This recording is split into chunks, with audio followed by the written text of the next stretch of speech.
Последние десятки лет у нас в стране наблюдается, в целом мире наблюдается, повышается потребление, и проблемы с отходами, они тоже соразмерно растут.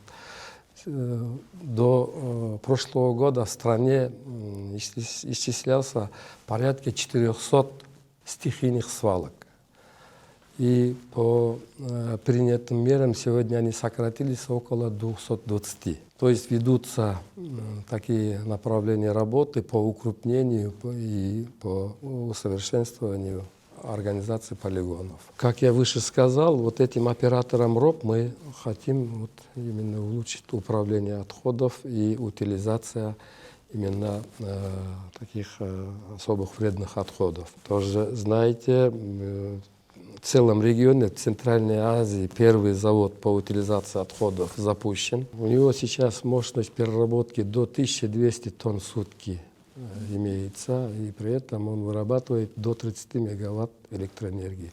Я сегодня только уточнял, у них сегодня вот этот пробный запуск идет успешно. Они вышли на мощность 28 мегаваттов, уже вырабатывает.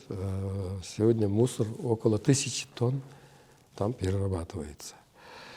Там есть перспективные там планы. В случае увеличения отходов они могут дополнительно там строить блок и увеличить мощность этого завода. Это все предусмотрено.